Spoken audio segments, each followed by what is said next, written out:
My feeling in watching the press reports of what's been going on during the November protests, but also during this last wave of protests, is that the Western press has to call it its coverage inadequate would be an understatement. I wonder if you share that opinion. That's precisely the question that is posed every single day for Iranians who are active at home or on social media. How little coverage, for instance, the protests of last month got into Western media, as opposed to recent coverage due to the killing of Qasem Soleimani, in contrast. Being selective in reporting is not the best image to convey if you are talking about a free world where information is crucial in order to make decisions, whether it's policy making, whether it is sending a message to the people who live in that country. And in that case, I think some of the responsibility is in the hand of the free press. If you're supporting protesters in Hong Kong, if you're supporting protesters in Venezuela, the same should apply to Iran. Much more could be said, particularly that in contrast to 40 years ago, where unless you had boots on the ground in terms of reporters covering an event, in today's world of social media, with all sorts of clicks and information comes out and is easily accessible, checking the veracity of an information, it is not lack of information. It's lack of coverage that is needed.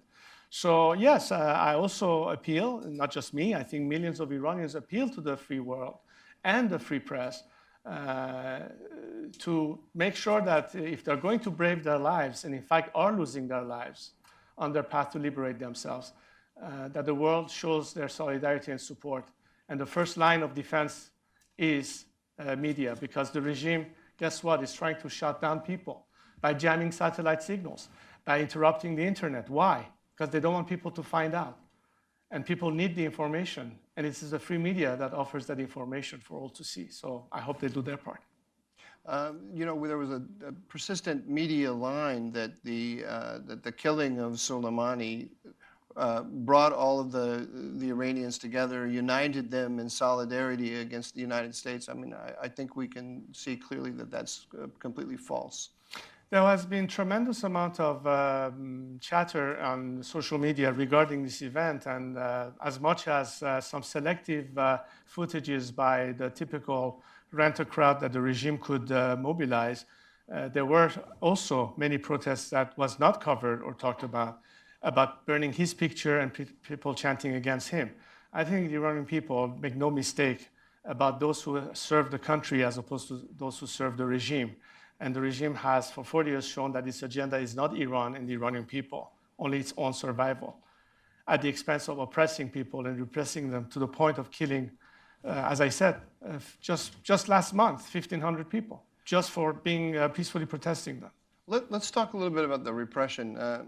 One of the questions I have in my mind in watching what's happening is whether we are really at the end of the Islamic Republic, or whether it can limp along like this for a long time. I mean, we see people are being killed in the streets, and repression works, unfortunately. Where do you think we are at this point? Are we? Could we see years more of the Islamic Republic, or is 2020 going to be the year that it goes down? In recent years, the regime had to utilize other nationals as the repressive forces to repress the Iranian people. What I mean by that is that the disillusionment started a long time ago. What can prompt a massive defection or stand down from a position of being stuck with the regime against the people, and I mean by that particularly the paramilitary forces and the elements of Sepah or Basij, along with the military, to facilitate a smoother transition based on my overall strategy of a nonviolent campaign of civil disobedience, is to allow for that exit strategy and for those forces to join with the people. I think people smell the opportunity for the first time in 40 years this time. Very different than 2009, even very different from 1997. The people have had it. Today's generation of young Iranians cannot take it anymore. They want to have an opportunity for a better future. They want to be on the path of modernity and freedom. The only thing that stands between them and the free world is this regime. A regime that is squandering our national resources to maintain its proxies with the war it has with the world, and a regime that cannot claim that it didn't have an opportunity in 40 years to normalize and to take care of its own people. While we cannot even manage victims of a flood, whether in Khuzestan or Baluchistan, the regime keeps doing what it's doing at the cost and an opportunity cost, I might add, for a nation that can be on a quick path to recovery. But literally every month or year that goes by, that opportunity cost is increasing. The good news is that there is a solution to the problem. If it's left in the hand of competent people who care, first and foremost, about their own country, as opposed to the situation be left in the hands of people who don't even consider themselves Iranians.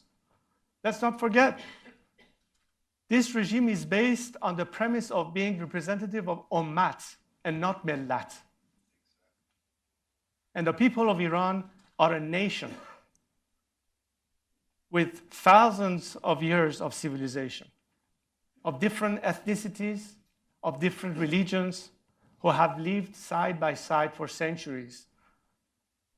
This is not a nation today represented by this regime. And they're longing to be able to break free from this jail and be back in touch with the world.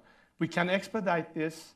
And yes, to answer your question, we are beginning to see the end of this regime. All I have to say about this to the regime leaders, including Mr. Khamenei, that it's time for him to let go and step down, allow for the people of Iran to free themselves with a minimum amount of casualties. And to the forces that are keeping repression as a tool, all I can say is that there's not enough people they can kill to maintain this regime in power. They better stand down and join with their brethren.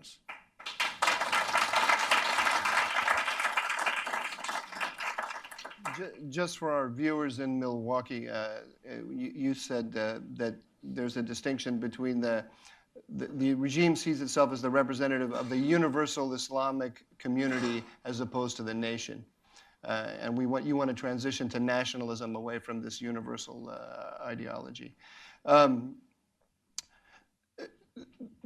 You've mentioned a couple of times now peeling off members of the Revolutionary Guard or staunch supporters of the regime.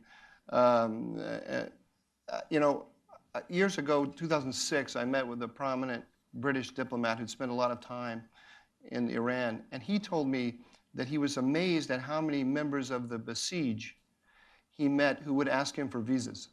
So people who are actually, whose livelihood is tied up with the regime were looking for a way out back then. That's, 13 years ago.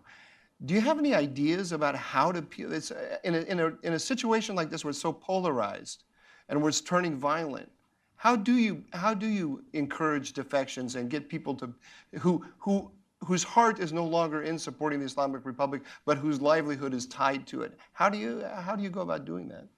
To put it in the most simple terms, a fact that they can survive regime change and belong in a future system with their own people, and also a sign that there is support for that change, so they are not caught in no man's land. When you look at changes that occurred, let's say in the past 20 years or so, whether it was in South Africa, whether it was in Eastern Europe, one key factor was the fact that, the people who tried to put an end to their respective regimes, whether it was in Moscow or in South Africa or in Eastern Europe, knew that they had the support of the free world, and that the free world was resolute in putting an end to that situation. Today, it is very difficult for anyone in the outside world to expect the people of Iran to be able to take alone this repressive regime without knowing that this time the world is on their side, as opposed to continue insisting on negotiating with the regime and bringing it back to a table albeit under some kind of a modification of their behavior.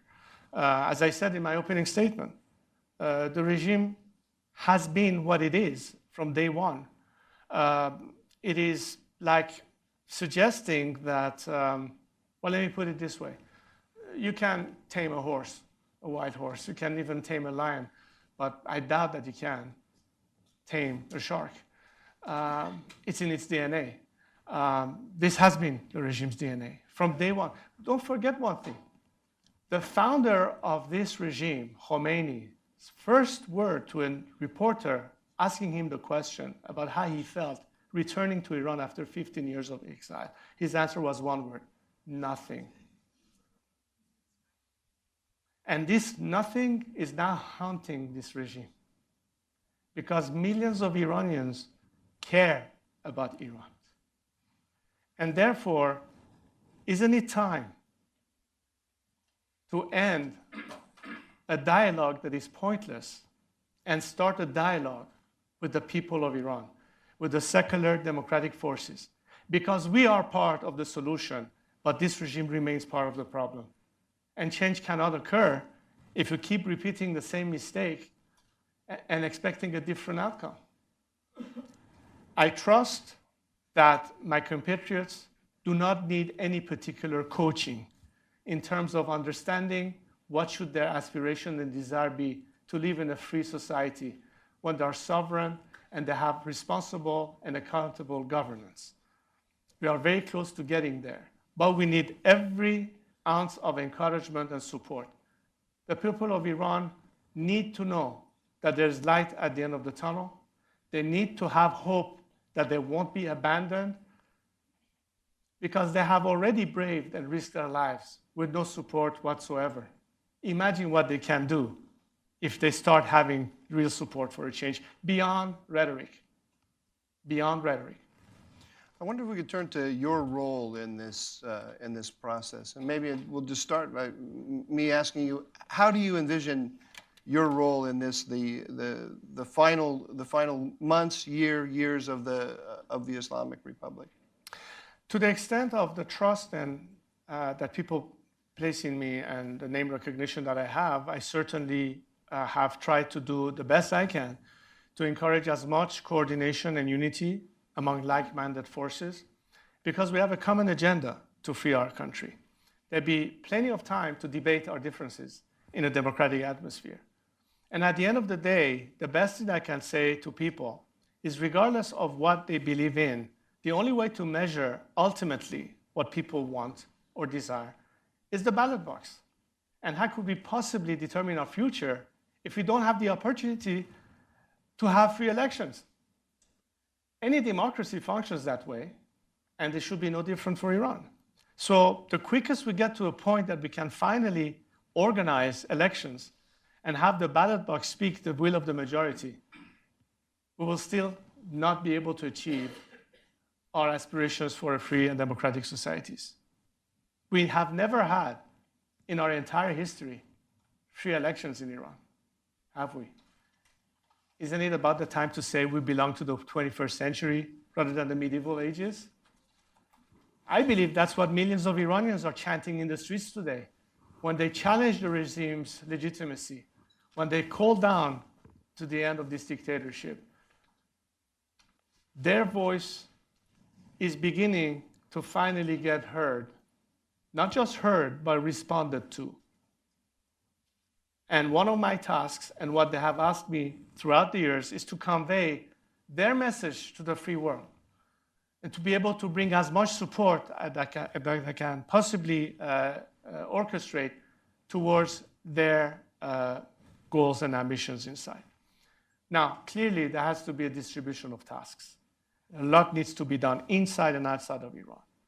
But it is with a common agenda that we will be able to succeed, because where we differ in some opinion and ideology, I think the majority believe that we have a far more common agenda, a national agenda that transcends ideological preferences or party politics. It is truly a national challenge that faces my compatriots today. We do have the backdrop of history. We have the backdrop of civilization, but we also have to have a vision. And I've always said in all these years that I never look back, I only look forward. We have to have a vision, and that vision starts with a national dialogue, and that national dialogue can only exist when there's no muzzling of the free press, when there's no repression of ideas or opinions. Basically, a free society. And for those people who might second guess the Iranians' ability to do that, I say you cannot not say that they deserve a chance to prove themselves.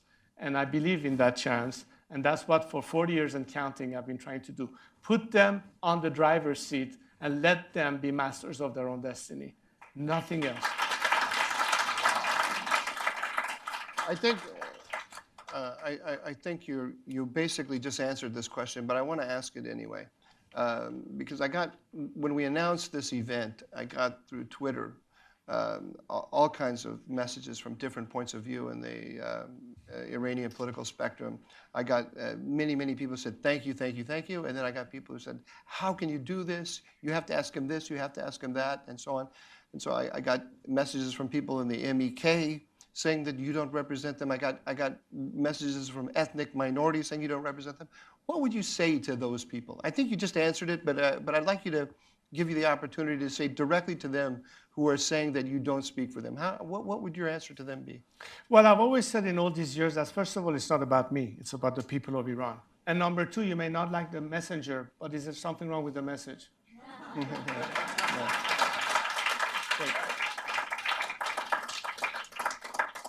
Let's switch now to the role of outside powers.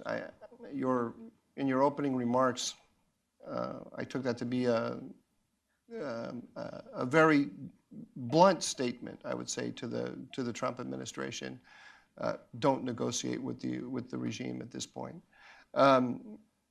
What would you like to see them do at this stage? What are they? Let's evaluate them. What are they doing right? What would you like to see them do differently?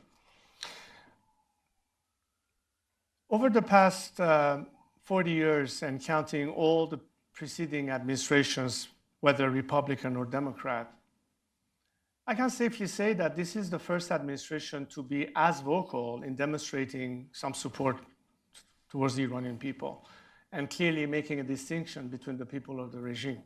Having said that, and I know that there's always this sort of allergy towards the concept of a change of regime, but all I wanted to say is to say, look, you expect to have a nation achieve freedom. Perfect. As a democracy, it is in your interest to see that other places in the world, there's a process of liberalization and democratization, right? After all, history has shown us that seldom do democracies go at war with each other, which basically means a safer world for all of us. But insisting on maintaining the status quo of a theocracy, which is nothing close to conventional democracy, is a little bit like a contradiction in terms. And again, the baffling question for many of us Iranians was, while we understand that diplomacy should be a better alternative before war is contemplated, but then again, it's also a matter of how long are you willing to stretch that argument. Hasn't that been enough water under the bridge for us to assess that this regime cannot be trusted? It has never been transparent. It has never been honest. It has proven time and again that it's willing to sacrifice the lives of millions of Iranian people just to maintain itself in power. And the message you will be sending to a nation that is trying to get free from this regime, that we are still insisting on having some dialogue with them, it's not an encouraging message. It can only be interpreted as something, to put it bluntly, discouraging. And by saying that, and I think the time has come to finally realize that expecting the regime to change anything different than what it's done for the past 40 years is literally a waste of time. Bring in the X factor that has never been considered for 40 years, and that is the people of Iran. Have a dialogue with the representatives of the Iranian people, of the secular democratic forces. Have them be offering you the ways that they can help themselves achieve that freedom. Because, as I said before, we have the shared values of freedom and human rights, and we are part of the solution. But we have never been, until now, a factor as a nation. And what better investment can any government of a foreign country, in terms of its own national interest, ultimately do in long term that guarantee positive relationship and a better world than investing on the people? Because history has shown us that regimes don't survive, but peoples are eternal. And it's the people factor that counts here, not regime factor. We're no longer in the 20th century. We are in the 21st century. It's a big difference than that era where raison d'etat or détente or some realpolitik was the order of the day. Not anymore. You can't stop the people. You can only help them. And this is all, what it boils down to. The people today listening to us in Tehran, in Mashhad, in Tabriz, in the four corners of Iran,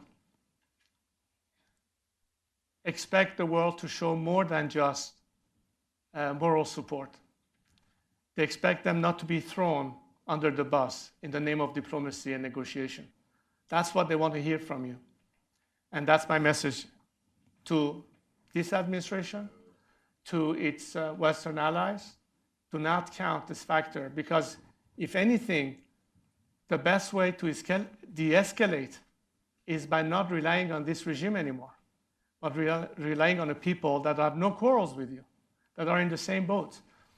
And we can expedite that process. And if this message is sent loud and clear, trust me, more and more members of the military forces and paramilitary forces will say, the time has finally come for us to lay down our arms and join our brethren on the streets. Because now we know that the world is committed.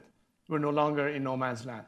If we're trying to avoid violence, if we're trying to avoid war, if we're trying to avoid and minimize the loss of life, that's the only course of action that remains. Because diplomacy has failed and nobody wants war. So the only alternative is to help a people, because they are the solution, as opposed to a regime that, as I said before, is the problem. The other debate that broke out on my Twitter feed when we announced this event was among Americans, and in particular, supporters of the Trump administration. Because there's one element in the sort of more, for lack of a better word, the isolationist element in the Trump administration, or the element that's urging restraint, looks at the developments in Iran actually with fear or concern. And the concern is that what we're looking at is going to be a repeat of the Iraq War, where the United States is going to get sucked into a protracted conflict inside a foreign country that is going to lead to massive expenditure, loss of life, and responsibility for political processes that we basically don't understand and can't find our way through. What would you say to those people? Well, first of all, it's a totally different scenario. Since 9/11, we saw changes in Afghanistan and Iraq. Whether it was provoked or whatever was the consequence, it was actually a foreign intervention that changed the circumstances. The difference with Iran is that nobody other than the people of Iran are asking for change to begin with. It's not a matter of the foreign policy of this or that foreign government. It's the desire of the overwhelming majority of a nation. They're not asking you to make the choice. They're asking you for support, number one. And number two, I think that the most important thing for all of us Iranians is that Iran should not be a matter of partisan politics. It is about freedom, it is about human rights, and it is not the exclusive privilege of the Democratic or Republican Party to opine on that. That's why it impacts Americans, regardless of which side of the aisle they are in their own domestic politics, not to make Iran an issue of partisan politics. That's the first thing we expect as a nation. Did you hear that, Democrats? Sorry, I had to take a little partisan advantage of your nonpartisan statement. What do you expect? What do you expect the regime will do as I mean, I don't expect them to just go quietly into the night. And even if they already know that things are difficult, they're going to fight. In what way are they going to fight? The degree to which complete demoralization occurs in totalitarian regimes is directly correlated to the degree of optimism and hope that the people facing them sense at a crucial moment in history. When you think of one thing that is known in the annals of history of a Santiago moment, when it came to the struggle against the Pinochet regime in South America, when you're talking about the beginning of a different take on where a nation is, when you see some images of a young Chinese student in Tiananmen Square in front of a tank, or God knows so many examples that has happened since then, and you think of the person sitting in a position of decision to repress and quash people, what is their ultimate hope to survive? Part is that they can continue repressing without pity, with no consequences on the basis of the outside world, which is why it's important to maintain maximum pressure. That's one of the dimensions. But it's also because they realize that it's pointless. I think Mr. Khamenei, for the first time in the last few weeks, have realized that this is beyond salvaging, that people are openly chanting for his, basically removing himself from the picture. It has gone to a point where the slogans on the streets are so visible that only by miracle, if they're thrown a lifeline again in the name of foreign diplomacy and negotiation, can he try to survive a little bit longer. But I think the events has passed this regime. We are in a mode of a final implosion. And I use the term implosion on purpose because I think the only way we can avoid anarchy in a post-collapse is to work the problem. And that's precisely why dialogue is needed with the forces of change, so that the people of Iran and the world realize that there is a process that will occur immediately upon the collapse, that there will be a transition plan in place in terms of addressing the temporary management of the country's affairs, but at the same time providing grounds for a democratic process, starting with the Constitutional Assembly, to begin debating every aspect of what Iran needs to ultimately decide for itself in terms of the form of regime or government they would like to have. For all this process to be kicked in, we have to already anticipate all these moves. And I've always talked about this, for those of you who have followed me all these years, that the issue is not just to get rid of this regime, but to also have an alternative in mind. Very different than back in 1979, where the majority of those who were against my father's regime said, let the Shah go, then we'll see what happens. Well, guess what? And we don't want to be caught in the same unpredictability again.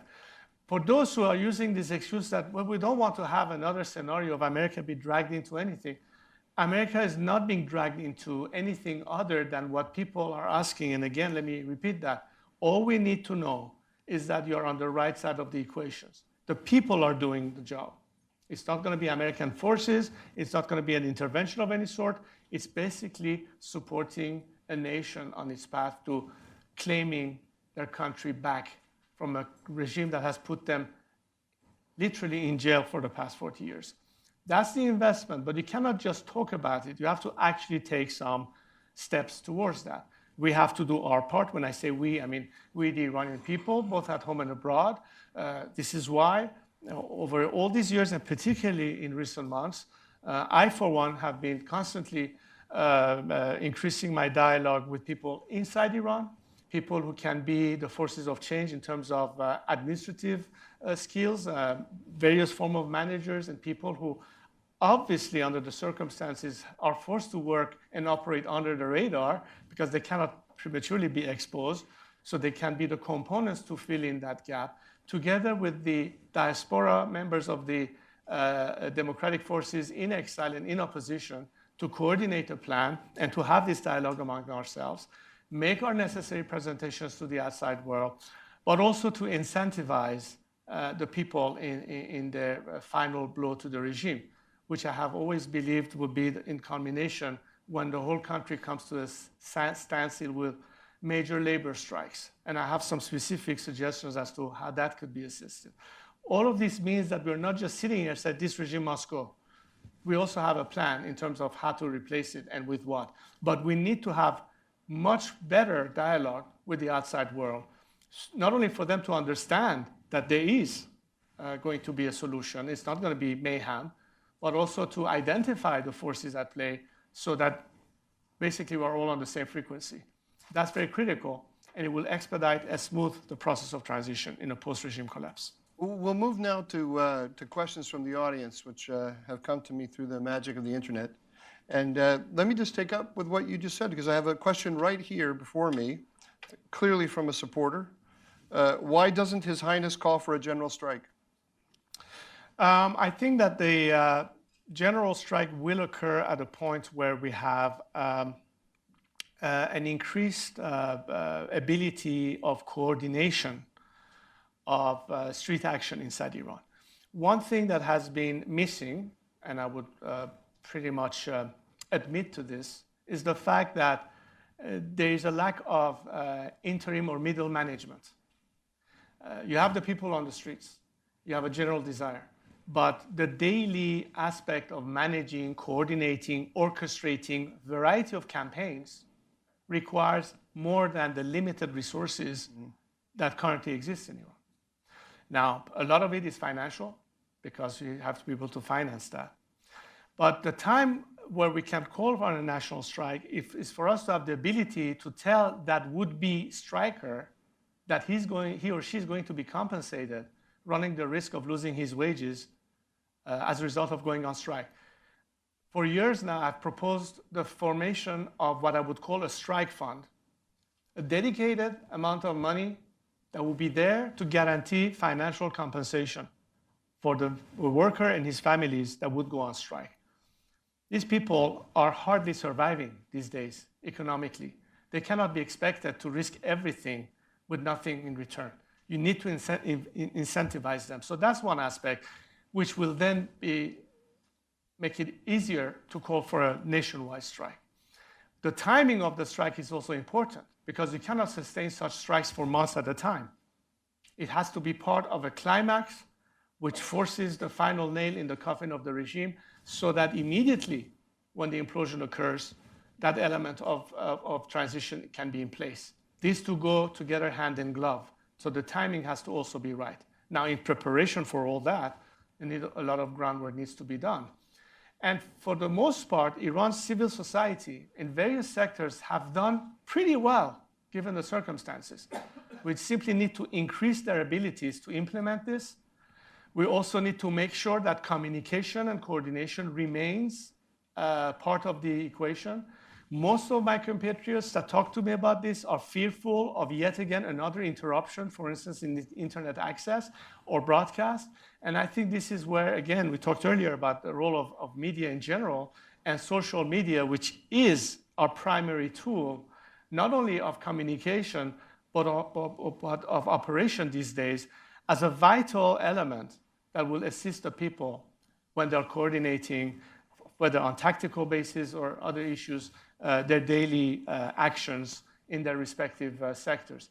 All of this is part of what needs to be further explored. I have had some limited initial dialogue to that nature from some governments who have shown more interest in seeing in what way can there be of assistance.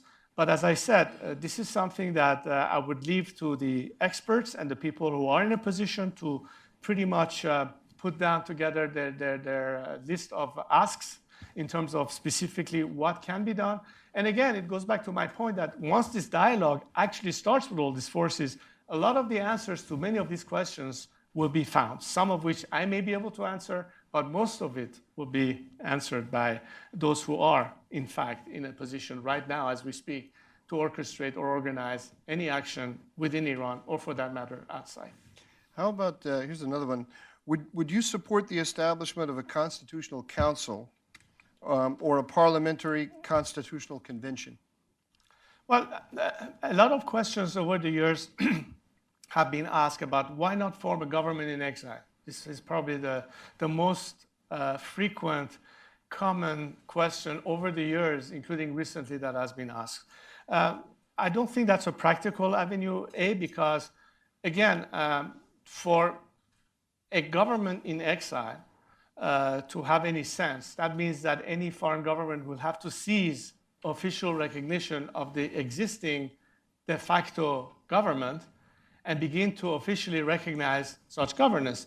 And then the question is, on what basis and by which mandate are the people supposedly forming such a government base their legitimacy on? And that is a harder pill to swallow when it comes to actually thinking of it. As opposed to err back towards the direction that we have done all these years, is there is a synchronicity of a common agenda between a very vast array of Iranians in their diverse political families, which agree with one aspect, that the ultimate decision has to be left at the hand of the people of Iran through a constitutional process, which has to occur in Iran. That means the election of a constitutional assembly. Such elections cannot be held as long as this regime is in place. It goes without saying that the minute this regime is no longer there, there has to be a transition team. We can call it a transitional government or a transitional council, which in effect will be responsible for identifying those who can take the responsibility of managing the country's affairs in an interim period of time, but to immediately set the stage for the elections of that parliamentary process, the Constituent Assembly. So minimal work is done in terms of new legislation.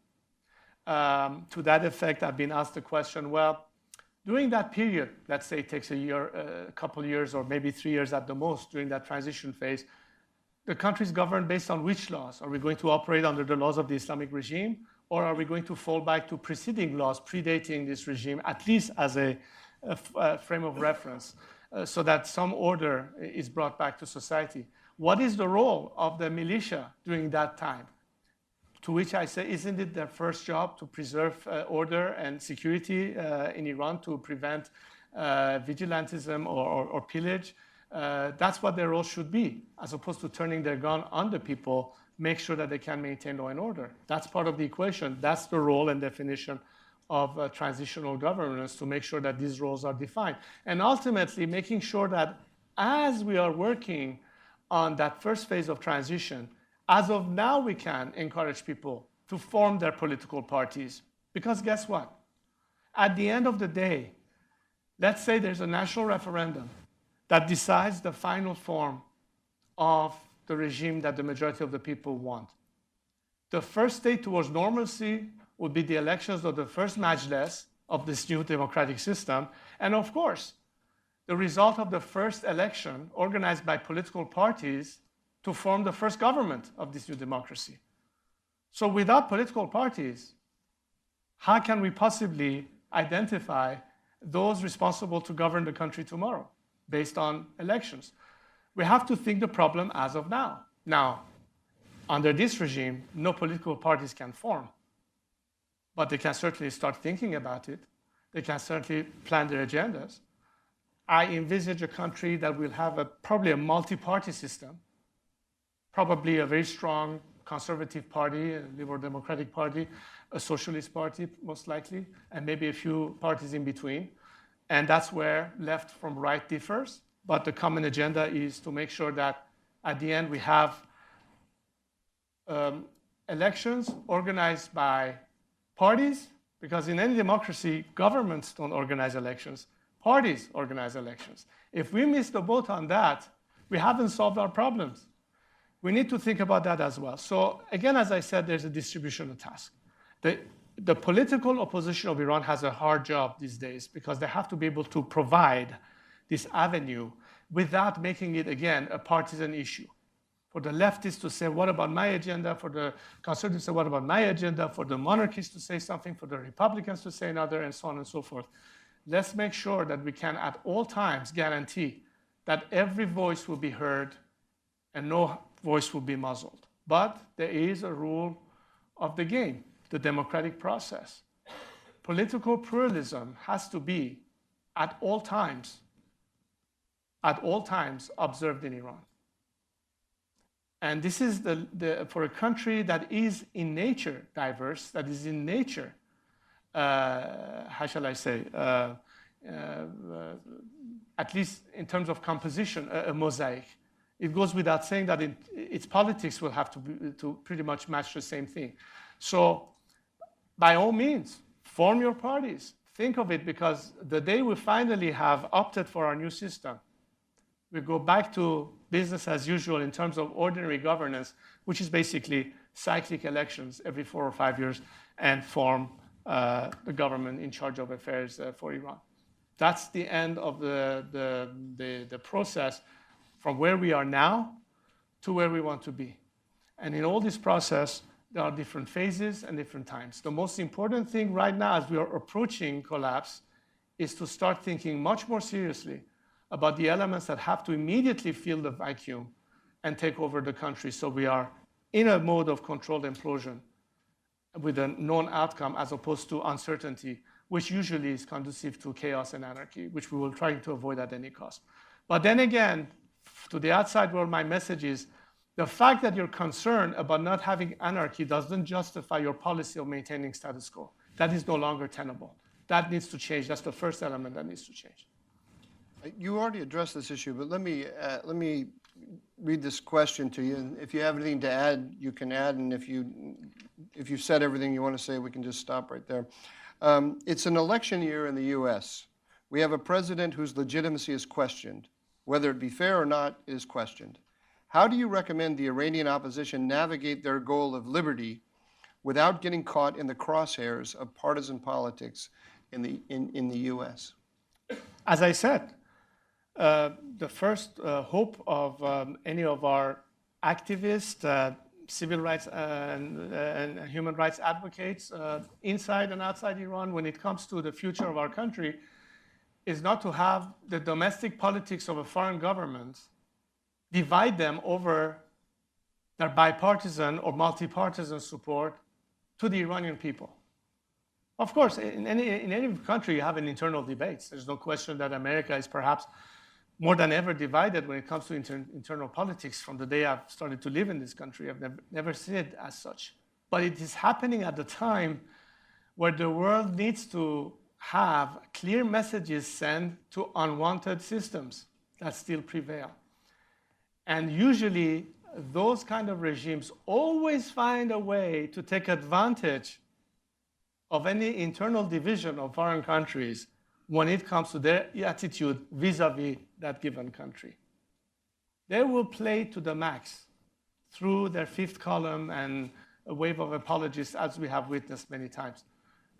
On behalf of the silent majority that cannot openly state it back home, but would like me to use this platform to convey it again to you, is that when it comes to Iran, we want Democrats and Republicans in America to realize that we, the Iranian people, demand the same freedoms and the same rights as you enjoy in this great democracy of yours in America. And regardless of what domestic argument you have, do not let that affect your unconditional support to our cause.